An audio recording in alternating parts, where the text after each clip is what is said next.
Setelah mengetahui dua corak umum itu, saya ingin mencoba langsung mengantarkan teman-teman pada titik temu filsafat dan agama. Tapi sebelum itu kita sepertinya perlu punya pemahaman mendasar soal apa itu filsafat. Oleh karena itu, di bagian pengantar ini saya ingin memberikan sedikit gambaran soal cara kerja filsafat. Semoga dengan gambaran ini bisa memberikan sedikit pemahaman soal apa sih filsafat itu, bagaimana cirinya, dan bagaimana cara kerjanya. Saya ingin memulai dengan sebuah cerita di masa lalu, cerita seorang filsuf yang kemudian disebut sebagai filsuf yang pertama menggunakan kata filsafat, yakni Pitagoras. Jadi ceritanya seperti ini. Di Yunani ada seorang tiran bernama Leon. Suatu hari di sebuah pengadilan dia bertanya kepada Pitagoras, "Apa seni favoritmu, Pitagoras?" Pitagoras kemudian menjawab, "Saya tidak memiliki seni favorit, tapi saya adalah filsuf, orang yang berfilsafat." Leon kembali bertanya pada Pitagoras, "Apa itu filsuf, Pitagoras? Apa itu filsafat?" Kemudian Pitagoras menjawab pertanyaan ini sebetulnya tidak secara langsung, tapi dia memberikan satu analogi yang sepertinya menjawab dan menarik untuk kita cermati. Pitagoras bilang, kehidupan kita, kata Pitagoras, adalah permainan-permainan yang dirayakan seperti halnya permainan olahraga yang dirayakan di masa itu di Yunani. Jadi menurut Pitagoras, saat perayaan permainan itu berlangsung, ada orang-orang yang dalam permainan itu tujuannya mengejar kemuliaan dan kehormatan. Jadi ingin juara satu dan sebagainya. Ada pula dalam permainan yang sama berusaha mengejar latihan tubuh semata. Jadi hanya untuk kebugaran gitu. Tapi ada juga yang dalam perayaan permainan itu yang mengejar keuntungan dan penjualan agar ia bisa menambah ekonomi gitu.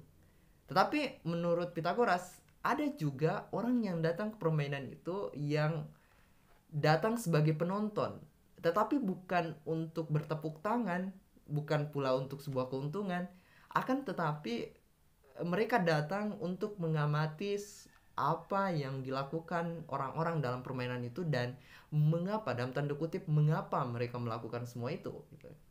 Pitagoras melanjutkan, seperti permainan-permainan itu, kata Pitagoras, kita datang ke kehidupan kita ini seperti mendatangi sebuah kota di mana orang-orang menjadi budak bagi kemuliaan.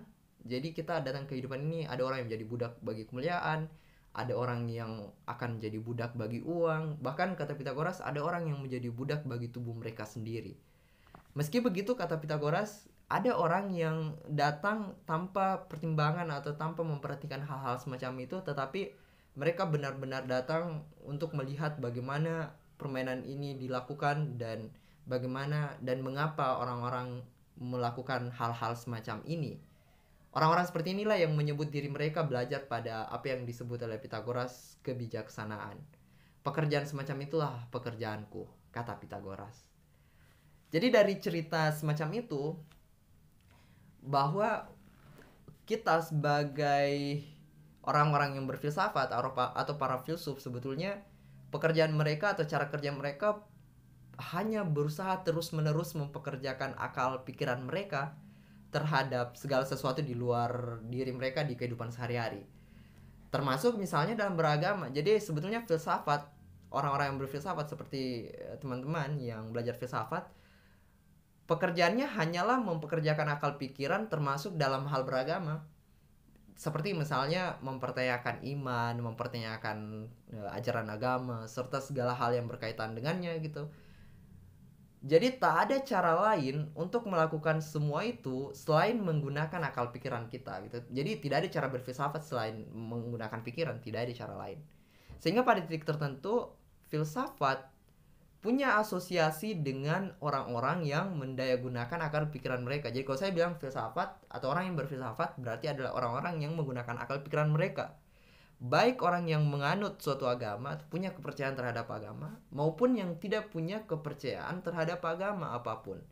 Oleh karena itu sebetulnya filsafat bukanlah soal beragama atau tidak beragamanya seseorang. Akan tetapi filsafat itu cara kerjanya adalah soal apakah seseorang itu punya akal sehat dan mereka mampu membuat akal sehat itu bekerja atau tidak.